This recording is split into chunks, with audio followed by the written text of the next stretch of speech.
Hi, my name is Wil Patrick. I'm a PhD candidate in Critical Geographies Lab at the University of Victoria, which is on territories shared by Lekwungen and Hassanish peoples. I'm a political geographer who studies local governance in Afghanistan, as well as monument and infrastructure conflicts in Canada and the United States.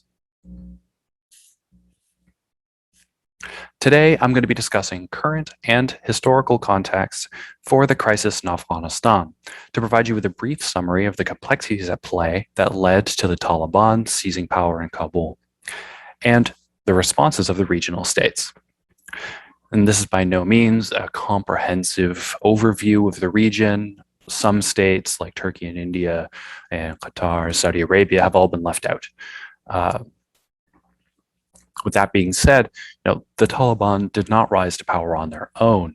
They had equipment, funding, and support from states like China, Iran, Pakistan, and Russia, in addition to other countries like Turkey, as well as Gulf states like Qatar.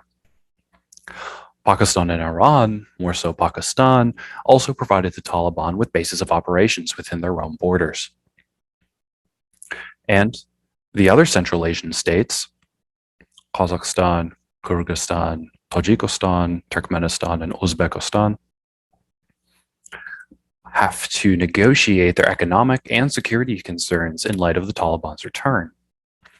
Over these next two sessions, I'm going to talk about the opportunities that donor states hope for to achieve with a Taliban victory, as well as the apprehensions of regional states about a Taliban-governed Afghanistan in the future. In this first section, I'm going to give a brief timeline of Afghanistan in order to orient you on what I'm going to discuss after that. Then I'm going to talk about Russia, Pakistan, and China in that order.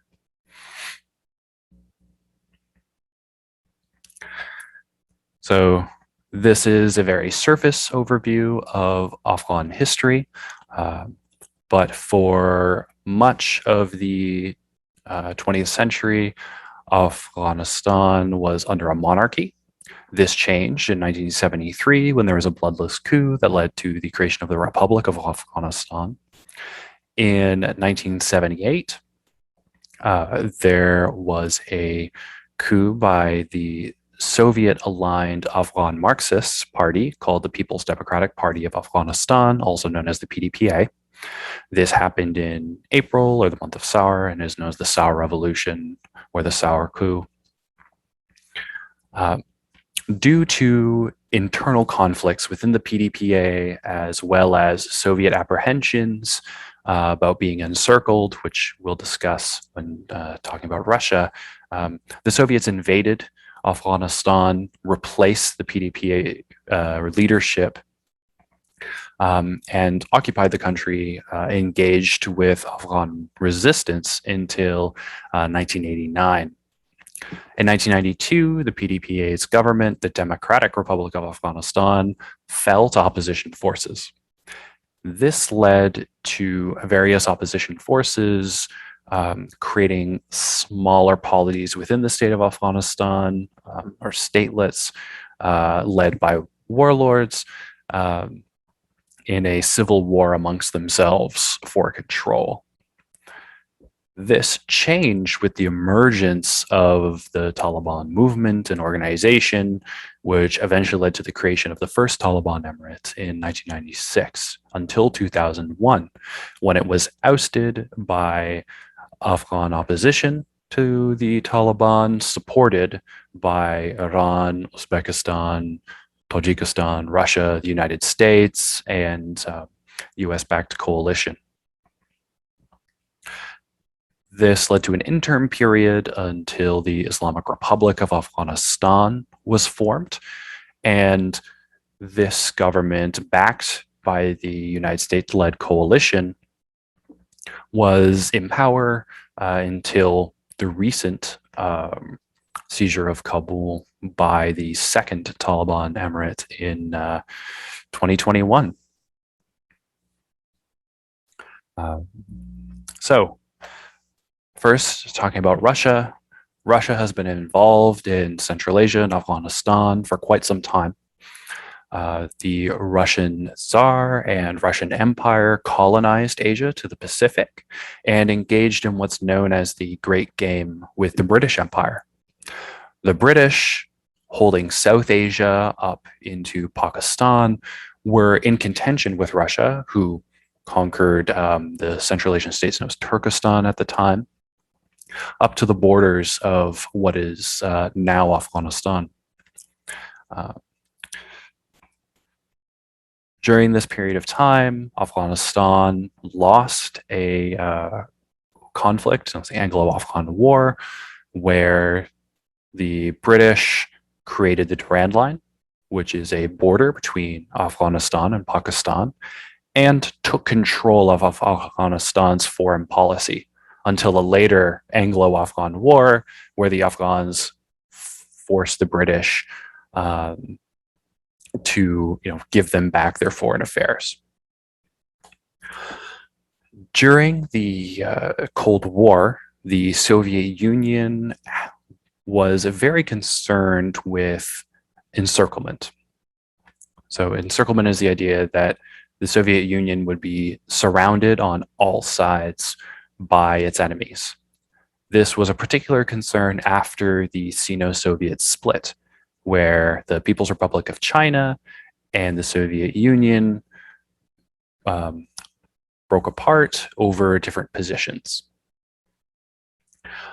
The Soviet Union, looking south, saw that Iran and Pakistan recently had explicitly Islamic governments take power, and was worried that Afghanistan would also fall to an Islamic political movement. So in hopes of maintaining a friendly government in the PDPA, the Soviets invaded, replaced the PDPA leadership in the Democratic Republic of Afghanistan with a more friendly leader and faction, and proceeded to occupy the country to prop up that government between 1979 and 1989.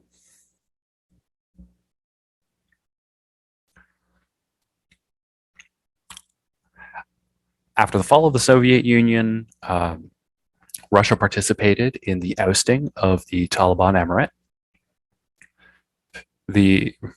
Russia at the time was contending with other Islamic militants, particularly in Chechnya, and was very worried that the Taliban would spread their particular form of Islam north into Central Asia.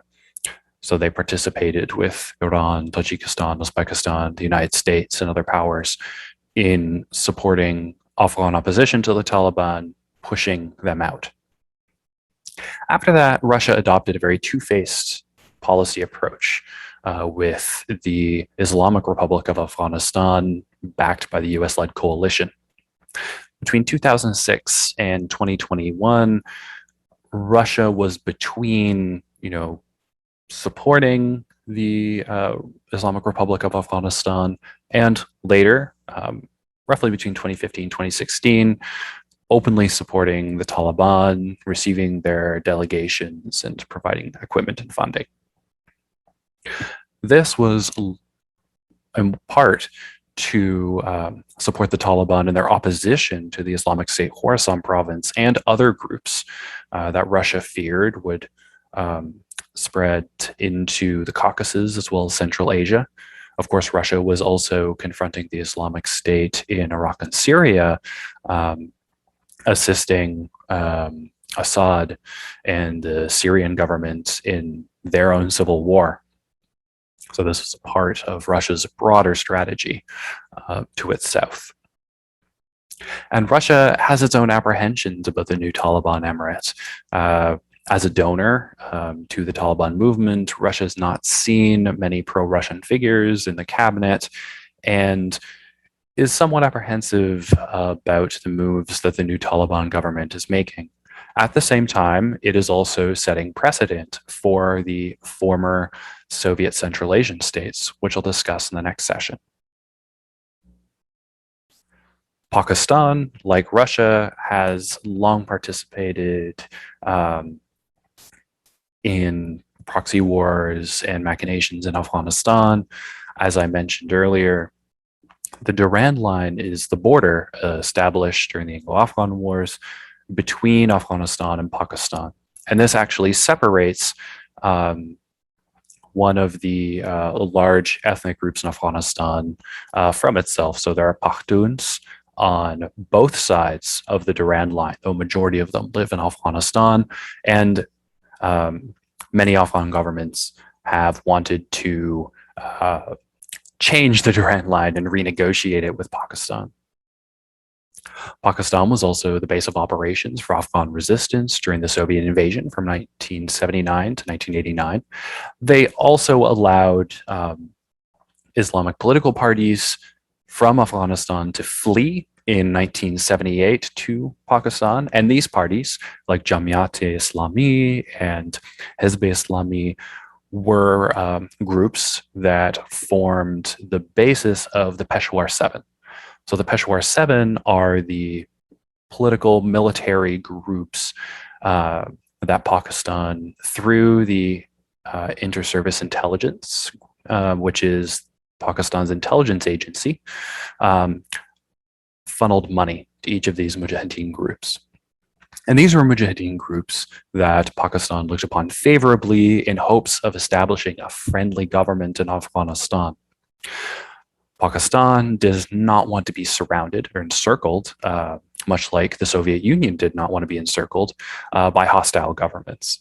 So Pakistan has not always had good relations with Iran and has an especially contentious relationship with India. So having a friendly Afghanistan is very important to Pakistan foreign policy. After the Soviet retreat, Pakistan primarily focused on supporting Hekmatyar, who was the leader of Hizb-e-Islami Gulbuddin, which was one of the splits of Hizb-e-Islami. And they supported Hekmatyar as a spoiler in Afghanistan peace talks in order to, ensure friendly Afghan government, with Hekmatyar being one of their main proxies. Pakistan changed their primary support from Hekmatyar to the Taliban once they emerged out of Afghan refugee camps located in Pakistan. Now, while it's true that some of the Taliban fighters and leadership were mujahideen, many participants in the Taliban movement were Afghans who grew up in refugee camps on the Pakistan side of the Durand Line. There is a narrative that the Mujahideen became the Taliban, but this doesn't really play out because the major Mujahideen figures that Pakistan supported, people like Ahmad Shah Massoud, Abdul Rashid Dostum, Hekmatyar, as well as Ismail Khan, all opposed the Taliban. And they were all figures who were leaders of the Mujahideen parties and later warlords and politicians in Afghanistan. After the Taliban created their first emirate in 1996, Pakistan was one of only 3 governments, alongside Saudi Arabia and the United Arab Emirates, that officially recognized this Taliban government. After 2001, Pakistan also provided the Taliban with a base of operations in the city of Quetta, in the province of Balochistan, as well as in Peshawar and Khyber Pakhtunkhwa. And this support that they had given the Taliban to create the first emirate continued post-2001 to create the second emirate. Pakistan has also acted as an intermediary, primarily for China and its support of the Taliban. Now, an important thing that Pakistan hopes for now that a second Taliban emirate has taken power in Afghanistan is to assist Pakistan in handling its own internal militants. Now, in Balochistan, the province I mentioned, there are Baluch separatists who want to create an independent or autonomous Balochistan. For a long time, these Baluch militants have been based out of southern Afghanistan, and Pakistan is hoping that this new Taliban emirate would support Pakistan in clamping down on Baluch separatism. At the same time, Pakistan is also hoping that the Taliban will help negotiate with the Tehrik-e-Taliban Pakistan, also known as the Pakistani Taliban, who are a largely Pashtun ethnic group that largely Pashtun ethnic militant group that has been fighting in Khyber Pakhtunkhwa to against the Pakistani state for the past few decades. Finally, this brings us to China. China as well has intervened and engaged in Afghan affairs going back to the Soviet invasion. When the Soviets invaded, the People's Republic of China supported various mujahideen groups that were resisting the Soviet invasion and occupation, including some Afghan Maoist groups and Marxist groups that were opposed to the Soviet Union and the PDPA. The part of the reason for why China supported the mujahideen was because of East Turkestan, also known as Uyghuristan or Xinjiang. The Soviet Union, using Central Asian proxies, had always tried to encourage separatism in East Turkestan, primarily of the Uyghur majority in Xinjiang. And in order to get back at the Soviet Union for this, China supported the mujahideen. Since then, however, since the dilution of the Soviet Union and the end of the Soviet-Afghan War, and somewhat alongside the United States' own declaration of a war on terror, China has engaged in a people's war on terror. And this people's war on terror was focused on Islamic militant political groups trying to cede Xinjiang, primarily the Turkestan Islamic Party. And Beijing's hostility to the first Taliban emirate was because members of the Turkestan Islamic Party and other Uyghur militants were affiliated with the Taliban and, being safely living in Afghanistan during the first Taliban emirate. However, since the fall of the First Emirate and the establishment of the Islamic Republic of Afghanistan, supported by the United States and its coalition, China, through Pakistan, has given on and off support for the Taliban.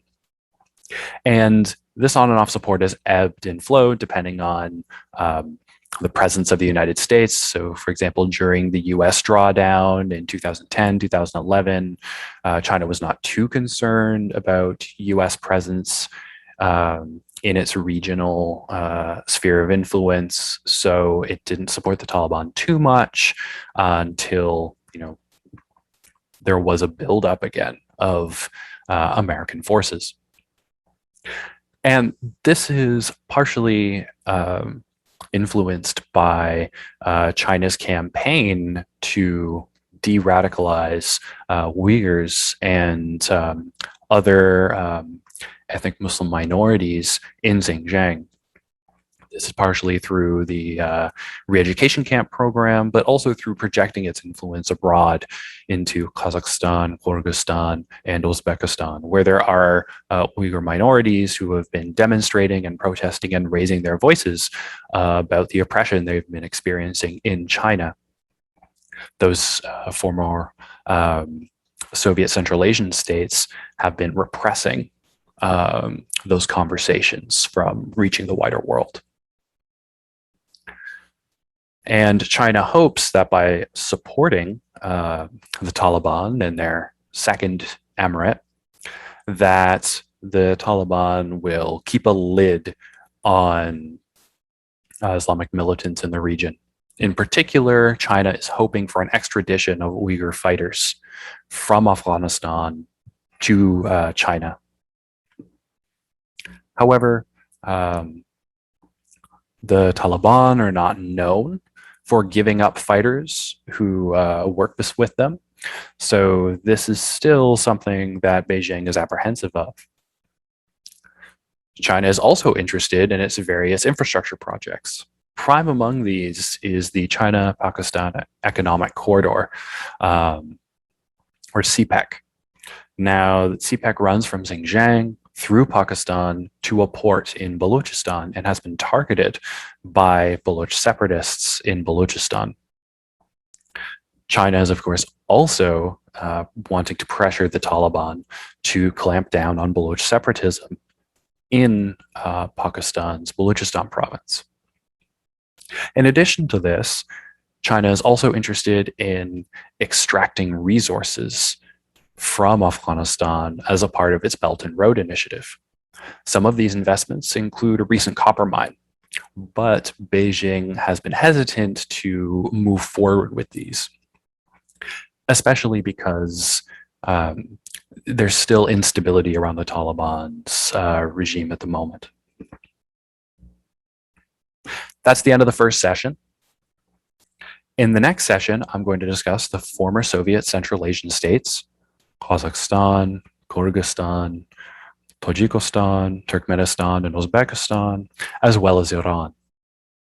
And wrap up with a conclusion and discussing the new status quo or the new imperialism of Afghanistan that has resulted from the actions of regional states. Thank you.